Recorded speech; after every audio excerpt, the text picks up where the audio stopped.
तो दोस्तों UP PCS pre के रिवीजन में आपका स्वागत है। पॉलिटी का रिवीजन देखिए हम लोगों ने स्टार्ट करा है प्री एग्जाम के लिए। तो इस रिवीजन सीरीज को अच्छे से फॉलो करिएगा, बिल्कुल एकदम लेटेस्ट ट्रेंड और पैटर्न के हिसाब से ही हम लोग देखेंगे। जो आपके इंपॉर्टेंट टॉपिक्स है ना, सिर्फ उन्हीं के बारे में चर्चा करेंगे, जिससे आपको क्वेश्चंस जो हैं काफी अच्छे मिल सकते हैं। चलो वीडियो स्टार्ट करते हैं। अब देखो, पिछली वीडियो में ना हम लोगों ने बात करी थी कि हमारे संविधान के कितने आपके पार्ट्स हैं, ठीक है। लेकिन इस वीडियो में हम लोग बात करेंगे कि हमारे कॉन्स्टिट्यूशन में कितने आपके शेड्यूल और किस शेड्यूल में क्या दे रखा है, ठीक है, कितनी आपकी अनुसूची है। ये चीज आपको पता होना चाहिए।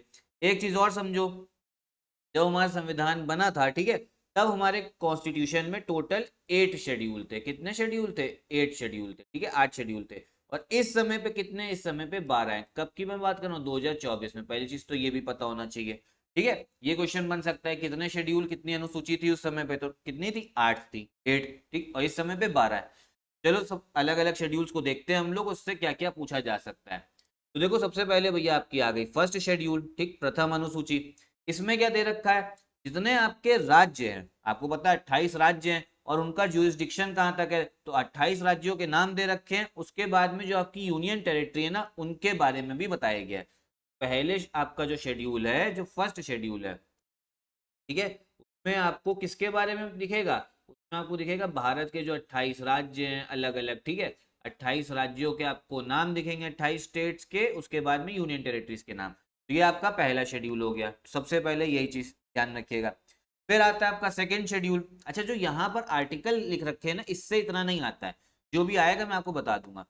सेकेंड शेड्यूल में क्या है? देखिए, जितने भी बड़े बड़े ऑफिसेस है ना हमारे कॉन्स्टिट्यूशन में, जैसे आपका प्रेसिडेंट का हो गया, गवर्नर का हो गया, इनको क्या सैलरी मिलनी है?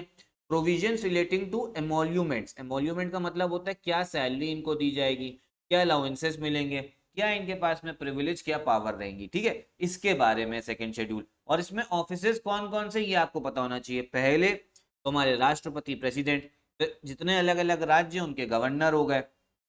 फिर आपको पता है हमारे संसद में लोकसभा है और राज्यसभा है। लोकसभा में आपका स्पीकर होता है और डेप्यूटी स्पीकर होता है, ठीक है। फिर राज्यसभा भी है। राज्यसभा के जो आपका चेयरमैन हो गए, डेप्यूटी चेयरमैन। चेयरमैन वही होते हैं जो आपके वाइस प्रेसिडेंट होते हैं, ठीक है। फिर उसके बाद में भैया अलग अलग राज्यों में आओ, अलग अलग स्टेट्स में भी आपकी क्या है? लेजिस्लेटिव असेंबली है, विधानसभा है, तो उनका भी स्पीकर, डेप्यूटी स्पीकर। फिर जहां जहां पे लेजिस्लेटिव काउंसिल है, 6 राज्य हैं सिर्फ, वहां का चेयरमैन और डेप्यूटी चेयरमैन। तो देखो, यहां तक में कैसे याद करोगे? सेकंड शेड्यूल में अभी तक में क्या बात करी? सबसे पहले कौन कौन से ऑफिस हो गए, प्रेसिडेंट के बारे में बात कर ली, हर राज्यों के गवर्नर के बारे में।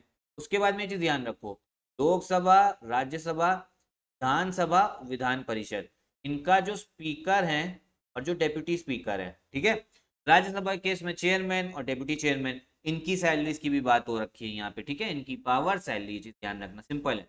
उसके बाद में जो आपके सुप्रीम कोर्ट के जजेस हैं, उनके भैया सैलरी और अलाउंसेस क्या होंगे। हाई कोर्ट के जज, और एक अधिकारी और है, वो है कैग, आपका controller and auditor general of India. तो ये चीज ना आपको ध्यान रखनी, ठीक है। फिर से समझ लो, प्रेसिडेंट, गवर्नर, इन सब के भैया जो आपके प्रिसाइडिंग ऑफिसर होते हैं, स्पीकर, डिप्टी स्पीकर। फिर आपके सुप्रीम कोर्ट के जज और हाई कोर्ट के जज, ठीक है। और एक चीज और मेन है, वो हो गए आपके भैया कौन? कैग, ठीक है। इनकी पावर्स और इनके अलाउंसेस, प्रिविलेजेस के बारे में बात हुई है। अब क्या प्राइम मिनिस्टर है इसमें? नहीं, प्राइम मिनिस्टर देखिए इसमें आपको नहीं दिखेगा, ना ही मंत्री, काउंसिल ऑफ मिनिस्टर्स दिखेंगे, ठीक है। तो ये चीज ध्यान रखिए, सिर्फ इतना ही था सेकेंड शेड्यूल। फिर थर्ड शेड्यूल में क्या दे रखा है भैया? होता क्या है ना, जो जो अपने ऑफिस में आता है सबको शपथ लेनी होती है। तो किस हिसाब से शपथ होगी, ओथ का फॉर्मेट क्या होगा? तो थर्ड शेड्यूल में ओथ के बारे में, शपथ के बारे में बताया गया है। किन किन लोगों के बारे में? जो आपके यूनियन में मिनिस्टर्स हैं, प्राइम मिनिस्टर भी हो गए इसमें, होम मिनिस्टर अमित शाह जी भी आ गए, सब जो जो मंत्री लोग शपथ लेंगे, ये चीज ध्यान रखो। फिर जो जो लोग चुनाव लड़ने के लिए जाएंगे, देखो होता क्या है ना, लोकसभा का चुनाव हुआ, एक सीट अगर मान लो कानपुर सीट है, उसमें 10 लोगों ने चुनाव लड़ा है, तो 10 जितने लोग चुनाव लड़ते हैं ना उस सीट से, उनके लिए भी शपथ होती है। तो जो जो कैंडिडेट है उनको भी शपथ। फिर उसमें से जीतेगा कौन? 10 में से एक ही जना जीतेगा, फिर उसको बोलेंगे मेंबर ऑफ पार्लियामेंट, वो भी, उनकी भी शपथ के बारे में बात करी गई है। सुप्रीम कोर्ट के जज की शपथ, फिर कैग के बारे में। फिर आपके जो चीज यूनियन लेवल पे, फिर स्टेट लेवल पे हो गई, स्टेट के जो मंत्री हो गए। फिर जो कैंडिडेट चुनाव लड़ रहे हैं विधानसभा के लिए, फिर जो जीत के जाएंगे उनके, और हाईकोर्ट के जज, ठीक है। समझ में आए? थर्ड शेड्यूल ये शपथ के बारे में बात करी गई है। फोर्थ शेड्यूल जो है ना सबसे इंपॉर्टेंट है, इससे क्वेश्चन जो है बनता है। आपको पता है हमारा जो पार्लियामेंट है, ठीक है, जो हमारी संसद है, पार्लियामेंट, इसके दो सदन है, एक राज्यसभा एक लोकसभा, ठीक है। राज्यसभा से आप समझो डायरेक्ट इलेक्शन नहीं होता है, हम लोग विधायक चुनते हैं, विधायक लोग जो है राज्यसभा के सदस्य चुनते हैं। कैसे चुना जाएगा, कितनी सीटें होंगी हर राज्यों में, तो वो कौन बताता है, फोर्थ शेड्यूल बताता है।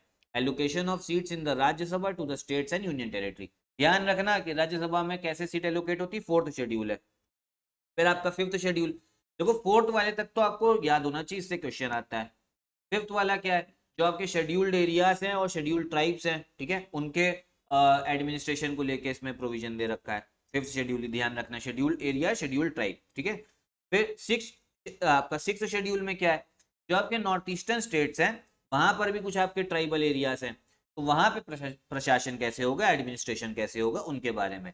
कौन कौन से स्टेट्स, असम, मेघालय, त्रिपुरा और मिजोरम। अब देखो क्वेश्चन अगर ऐसा आ गया कि भैया कौन से शेड्यूल में प्रोविजन दे रखा है शेड्यूल एरिया और शेड्यूल ट्राइब्स के बारे में, तो वो फिफ्थ शेड्यूल हो जाएगा। और अगर आपका क्वेश्चन ऐसा आ गया कि असम मेघालय को लेके किस शेड्यूल में प्रोविजन है, तो वो आपका सिक्स शेड्यूल होगी, ठीक है। टोटल इसमें 4 स्टेट्स हैं, ये ध्यान रखना है। फिर आपका सेवेंथ शेड्यूल क्या है, अब आपको ये तो पता ही है ना कि हमारा संविधान जो है फेडरल भी है, तो इसमें होता क्या है ना, आपकी जो केंद्र सरकार होंगी उनकी भी कुछ पावर्स होंगी, सेंट्रल गवर्नमेंट की और स्टेट गवर्नमेंट की भी शक्तियां होंगी। तो डिवाइड करना पड़ेगा ना कि सेंटर किस चीज पे कानून बना सकता है, स्टेट किस चीज पे कानून बना सकता है। तो सेंट्रल लिस्ट स्टेट लिस्ट निकालनी पड़ेगी, एक लिस्ट और होती है कंकरेंट लिस्ट, इसमें दोनों लोग कानून बना सकते हैं। तो ये किसमें बताया गया, ये बताया गया आपके सेवेंथ शेड्यूल में, मोस्ट इंपॉर्टेंट इस बार के लिए, ठीक है। किसके किसके शक्तियां होंगी, यूनियन लिस्ट हो गई, एक स्टेट लिस्ट हो गई और एक कंकरेंट लिस्ट, समझ में आया। फिर आगे आपका एट्थ शेड्यूल, ये भी बहुत इंपॉर्टेंट है कि संविधान ने कौन कौन सी भाषाओं को रिकॉग्नाइज कर रखा है। शुरुआत में सिर्फ 14 लैंग्वेजेस थी, अब 22 हैं, ठीक है। तो इनको याद करना है कौन कौन सी हैं, इनको तो चलो मैं एक अलग वीडियो में याद करा दूंगा शॉर्ट्स में, अभी भी पढ़ लेते हैं। जिन लोगों ने पढ़ रखा वो आपका रिवाइज हो जाएगा। असामीज, बंगाली, बोडो, दोगड़ी, गुजराती, हिंदी, कन्नड़, कश्मीरी, कोंकणी, मैथिली, मलयालम, मणिपुरी, मराठी, नेपाली, उड़ीसा, पंजाबी, संस्कृत, संथली, सिंधी, तमिल, तेलुगु, उर्दू, ठीक है। ये सब 22 भाषाएं, इनको आपको याद रखना है। फिर आपका क्या है, नाइन्थ शेड्यूल।